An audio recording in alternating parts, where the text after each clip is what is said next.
Que bacana. Doutora Ana Paula entrou. Oi? Doutora Ana Paula. Oi! A doutora Ana, ela é especialista em direito de família, ela é doutoranda na Universidade de Buenos Aires. Nós nos conhecemos lá, inclusive, pessoalmente, né? E a doutora Ana, ela é uma comentarista também na Band, do programa da Silvia Popovic, né? O nome do programa é Aqui na Band. E, ou seja, a gente está falando com a pessoa certíssima a respeito do assunto de hoje. A família e o Covid, como fica essa convivência. Como a nossa live vai ser muito rapidinha, para que a gente não seja derrubada pela internet, eu já vou iniciar com uma pergunta. Tá bom. Nos noticiários, doutora Ana, a gente leu muito que na China, que foi um dos primeiros lugares que a pandemia se iniciou, após a quarentena, os divórcios aumentaram de forma significativa, quase que 70% o aumento de divórcio. Sim. Por que isso?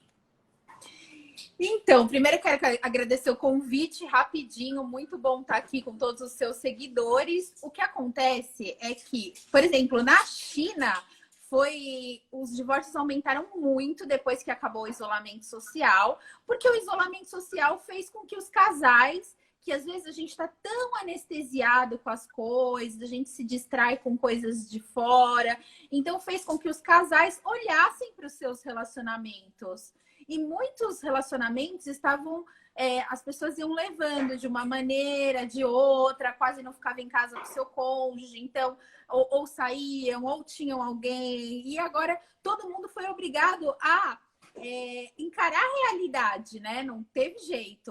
Todo mundo foi obrigado a ficar com a sua família. Então, por um lado, foi bom, porque as pessoas estão vendo qual é a realidade desses relacionamentos, como está esse relacionamento, assim como pôde dar, por exemplo, dar mais atenção para os filhos, que o home office possibilitou isso, entendeu? Ó, você vê que eu tô gravando a live e a minha filha tá Tô passando vendo a filha atrás. passando ali atrás, Então, isso daí mudou a família, entendeu? Então, o que era antes, que cada um fazia suas coisas, nós somos obrigados a ficar juntos. Então, se por um lado uniu, por outro lado, os conflitos aumentaram muito, né? Você mesmo que fala de violência contra a mulher pode verificar o quanto aumenta, o quanto a gente é obrigado a encarar isso. Né? Na Rússia, por exemplo, foi proibido se divorciar acho que até agosto, para você ter uma noção. Uma quarentena de divórcio, então, agora. Após a quarentena e isolamento social, agora a quarentena do divórcio. Eles proibiram ações de divórcio, por exemplo. Saiu na imprensa. É muito interessante porque, assim, é um dos efeitos colaterais super tristes que nós estamos vivenciando. Para que a gente se proteja contra a contaminação, há uma necessidade de confinamento, de isolamento social. Em contrapartida, alguns efeitos colaterais, obviamente, economia, que está quebrando, a forma como a violência daqueles que já estão inseridos, daquelas que já estão inseridas num ciclo de violência, e até mesmo aquelas famílias que muitas vezes se suportavam por conveniência e oportunidade, agora a situação de convivência se torna realmente insuportável. Então, talvez é uma das consequências e que mesmo a conversa ali, a gente vê que já é uma instituição falida, aquele relacionamento que se prolonga por até falta de convivência constante. Não tem para onde fugir mais, né? Não tem mais, Ou vai ficar muito bem e as pessoas vão se conhecer novamente, né? Ou vai ficar muito mal. Ou um divórcio. Já pensou se tiver quarentena aqui de divórcio no Brasil também? A gente ainda não tem essa estatística, né? Ainda estamos na quarentena.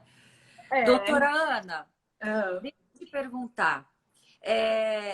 No período de confinamento, em que muitas pessoas, a gente está vendo em vários aspectos, agora é importante a gente explorar aqui no aspecto de direito de família. Muitos comércios estão inadimplentes, inclusive com seus aluguéis, muitos comércios estão quebrando, fechando suas portas, muitos desempregos. E no que tange a pensão, pode parar de pagar a pensão em período de quarentena? Aquele aquele que tem a pensão, a gente até viu que aqueles devedores de pensão alimentícia foram soltos, né? Houve uma decisão judicial. E aí, como é que faz? Em período de quarentena, como é que ficam essas pensões?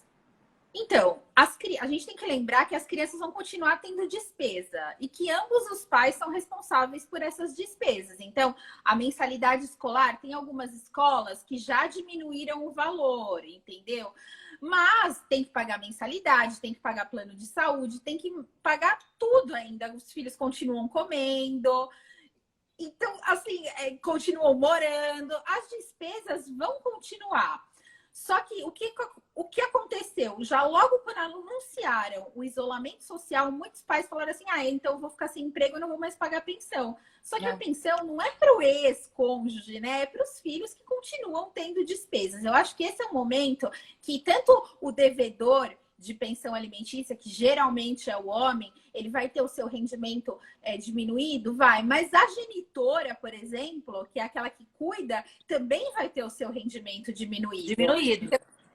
E além de tudo, eu, por exemplo, eu tenho que cuidar dos filhos, da casa, trabalhar ao mesmo tempo. Então, eu tenho menos tempo de trabalhar. Então, eu acho que nessa hora, antes de partir para uma briga judicial, a gente tem que ter bom senso. Os homens, os devedores, porque a mulher também pode ser devedora, eles têm que se conscientizar que os filhos continuam tendo essas despesas e que sua ex também vai ter o rendimento reduzido. E eu acho que é numa conversa. O que aconteceu com a prisão do devedor de alimentos, né? É uma prisão civil, né? E essa prisão agora ela foi determinada em regime domiciliar. Então, agora os devedores de alimento estão cumprindo, mas em regime domiciliar. É claro que o intuito dessa prisão era fazer com que a pessoa pagasse os alimentos, porque quando sai a prisão do devedor de alimento, geralmente o dinheiro aparece, entendeu? Para pagar aqueles alimentos que ele deve. E com isso, com a prisão domiciliar, vai ser mais difícil, porque afinal, ele fica em casa. Nós todos estamos em prisão domiciliar. Então, assim, não vai ter assim uma efetividade como ela serve na vida real, né? Nas condições de normalidade fora da pandemia. E quem vai sair prejudicado com isso acaba sendo as crianças, porque muita gente vai deixar de pagar alimentos, porque agora não pode ser preso, entendeu? Mas não isso era a próxima pergunta, então você já respondeu. Como é que faz aquele que está em débito, aquele devedor de pensão alimentícia, ele vai poder ser preso? Ele vai ser preso, continuando a sua resposta. Ele vai ser prisão domiciliar, mas lembrando que ele não vai deixar de dever, tá? Quando a gente executa uma pensão alimentícia, ela tem 2 ritos, ou pode ser por prisão, que é dos 3 últimos meses, tá? Não precisa esperar acumular 3 últimos meses, a partir do primeiro mês você já pode pedir. Ou se não, é pelo rito da penhora, da constrição de bens, que eu acho que é o rito agora mais utilizado. Melhor, né? Porque você já sabe que a prisão não vai ser efetiva. Então é melhor já entrar com a penhora de bens, que vai poder acumular todas as parcelas que aquele devedor deve, entendeu? Então, ele não vai deixar de dever, mas a forma aquela medida que a gente tinha, infelizmente, na pandemia, a gente não tem mais, né? Gente, muito interessante essa sua tese, essas 2 formas. Eu nem sabia que existiam 2 formas de obrigar o homem a pagar a pensão. Eu não sabia, eu não conheço, eu não sou estudiosa de direito de família. Então, nessas 2 alternativas, a alternativa agora, no momento, é muito importante o que você falou agora. Agora, a alternativa é que você busque uma outra ressalva na lei, uma outra alternativa legal, que é a constrição dos bens a partir da penhora. Porque a prisão, ela é para alimentos recentes, que a gente chama. É para não deixar aquela criança sem comer. Então, você só pode pedir prisão dos 3 últimos meses que o devedor deve. Mas tem pai, por exemplo, que deve há anos. Aí, obrigatoriamente, tem que ser a penhora. O que acontece também é que existem outros meios da gente conseguir fazer com que esse devedor de pensão alimentícia pague. Então, a gente pode tirar o passaporte, pedir para recolher passaporte, carteira de motorista, pode negativar o nome dele no Serasa, por exemplo, entendeu? Outras formas de obrigar, mas a prisão, ela sempre foi a mais A mais drástica, né? A mais drástica. Claro que a gente tem... Nem toda mulher quer entrar pelo rito de prisão, porque você tem que lembrar que você está prendendo o pai dos seus filhos. Então, assim, é muito de cada pessoa, mas tem casos que só isso resolve, né? Infelizmente. Doutora Ana, ainda em relação, para a gente mudar de assunto, mas ainda falando sobre pensão, por exemplo, quem não está conseguindo pagar pensão, ele pode alegar que algumas escolas, as mensalidades também estão sendo flexibilizadas? E mais, existe algum projeto de lei, alguma lei versando sobre isso, nesse período em que as crianças estão em quarentena, em que existe também a possibilidade de redução das mensalidades escolares, temporariamente também a redução da pensão, ou é mais pelo bom senso entre os genitores, entre os pais, para que a melhor forma para as crianças sejam resolvidas? Como que se faz?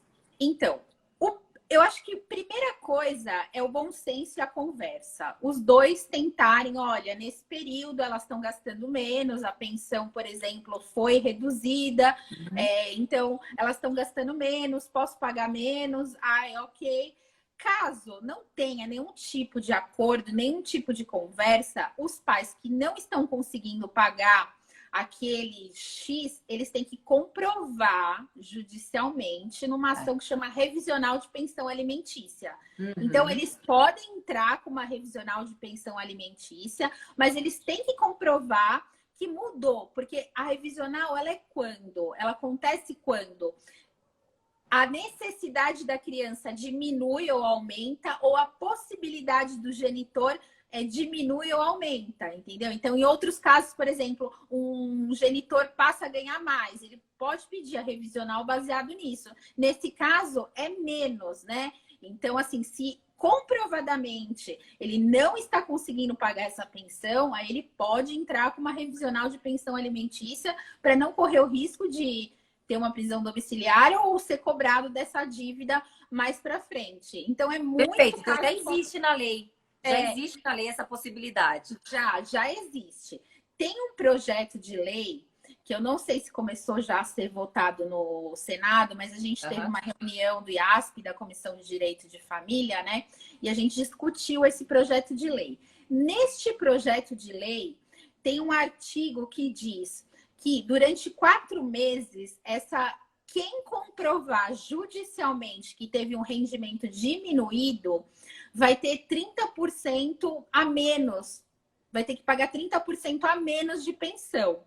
Mas essa diferença, entendeu? Então vai pagar 70% da pensão. Só que essa diferença de 30% desses 4 meses que ele deixou de pagar, ele vai poder parcelar a partir de janeiro de 2021. Perfeito. Perfeito. Não é que ele fica isento do pagamento, ele simplesmente ele prorroga, como se estão fazendo nos contratos de aluguel. Ele continua com essa dívida e essa dívida é dividida e parcelada para frente. Exatamente. Mas é um projeto ainda de lei. É um projeto de lei que ainda, eu acho que ainda não era para ser votado na sexta-feira no Senado, mas eu acho que ainda não foi votada, tá? Mas na revisional ele pode propor essa alternativa também.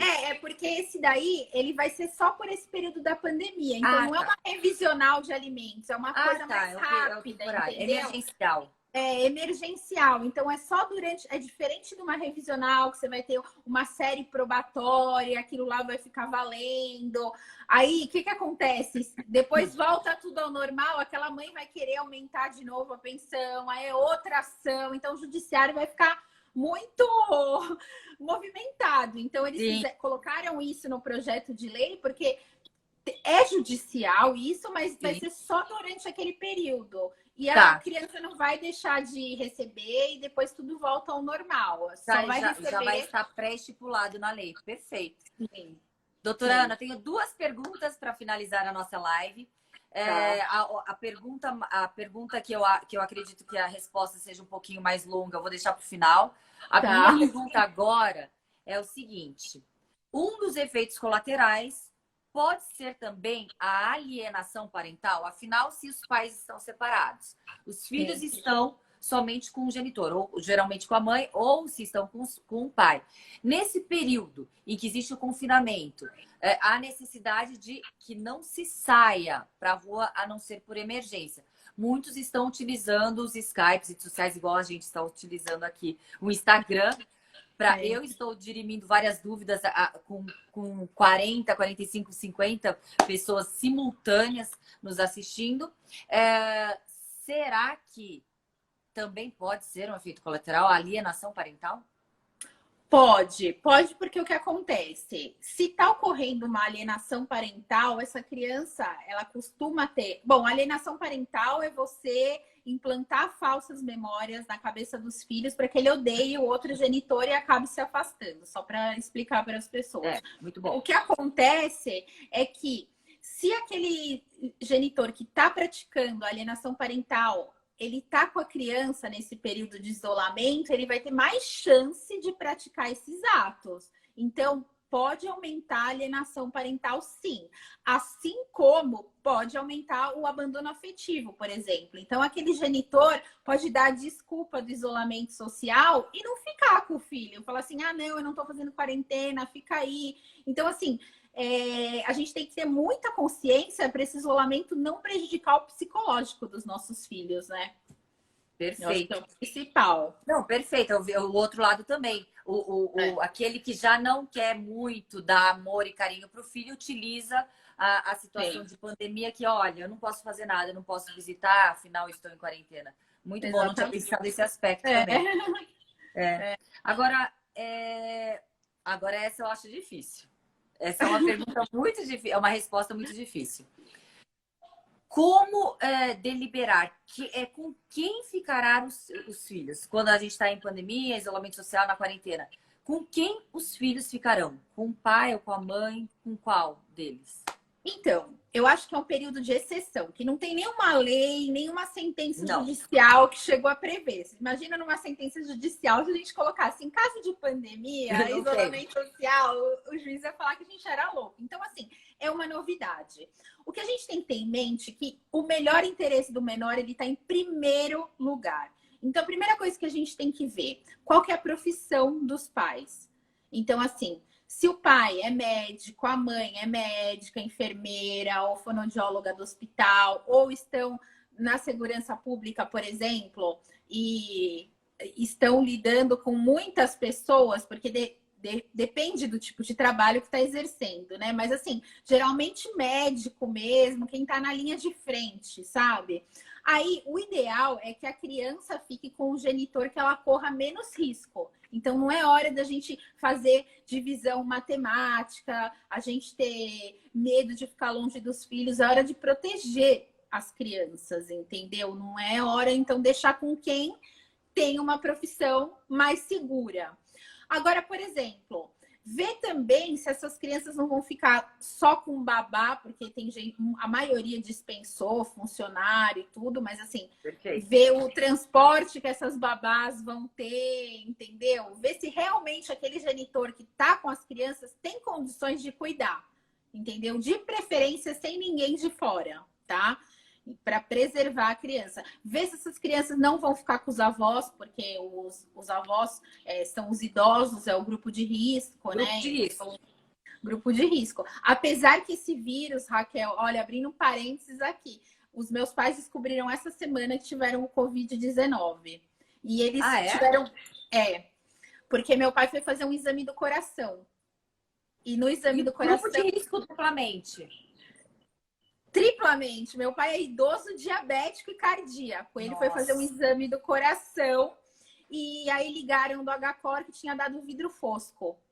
E eles tiveram uma gripe há umas 3 semanas atrás, quando meu irmão teve o Covid. Meu irmão passou realmente muito mal. Aí quando eles fizeram a sorologia, deu que eles tiveram o Covid, mas agora não tem mais. Então, assim, eles que eram para ter passado super mal, tiveram uma gripe.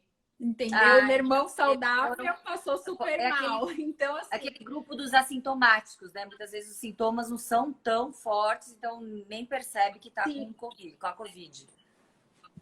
Eles acharam que era uma gripe, não tiveram febre, uma tocinha, mas nada.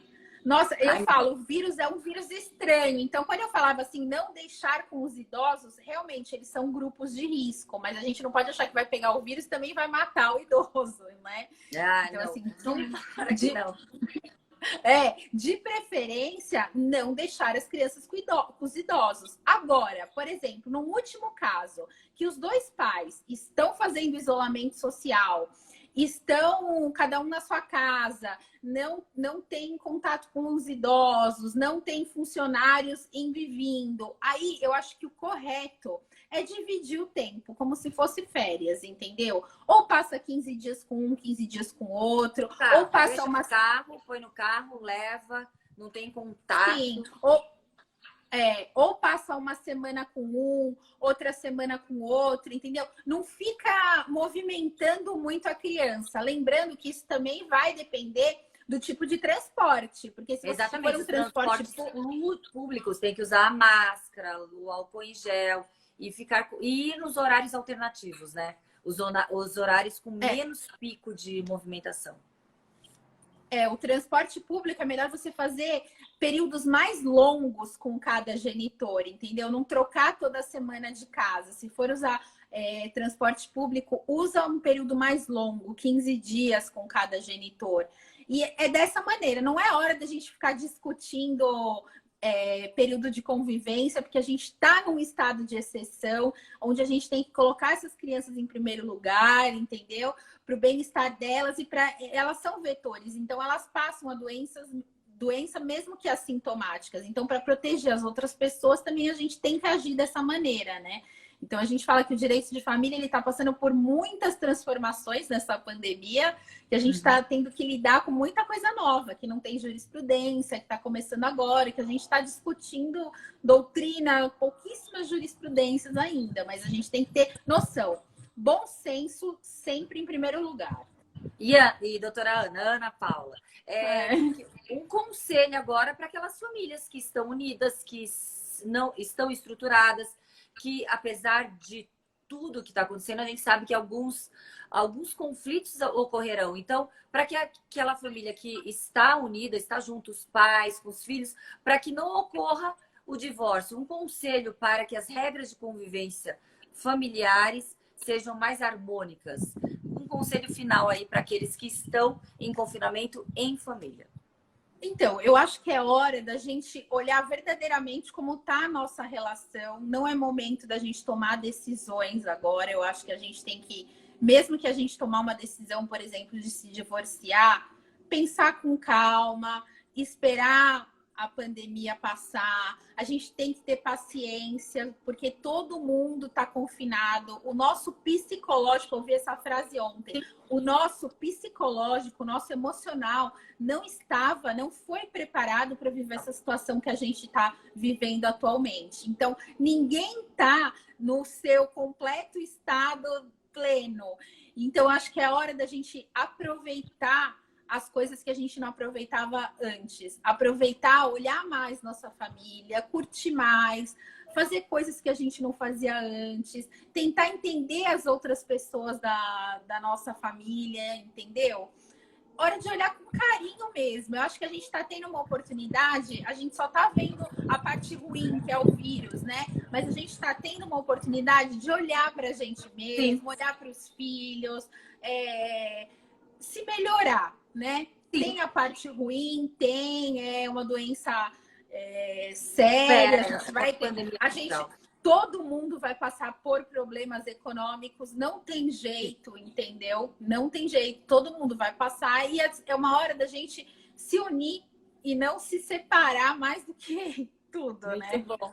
Nossa, doutora Ana, foi maravilhosa essa live, eu aprendi muito. Eu amei muitos também. Colegas da Polícia Civil, Márcio Pelicano, ele foi meu professor de tiro, Adriana, perita, e vários que passaram aqui que eu não consegui acompanhar para poder agradecer aqui. Vários colegas da Polícia Civil nos acompanharam. Foi uma aula que você nos deu, porque a gente sabe de crime, né? Agora, direito de família, a gente sabe. Então, foi muito bom. E agradeço. Vamos fazer outras lives para que as informações técnicas, jurídicas e sérias sejam passadas para as pessoas. Muito obrigada. Um super beijo para você. Um beijo para as filhas. Obrigada. Eu que te agradeço. Foi muito bom estar aqui com vocês, seguidores. Sou sua fã, você sabe disso. Eu também sou. Uma mulher determinada. Adoro, viu? Sou sua fã também, você sabe. É... Então, muito obrigada, viu, gente? Obrigada a todos os seguidores da Raquel. E aos seus também. Beijo. Tchau, gente. Tchau.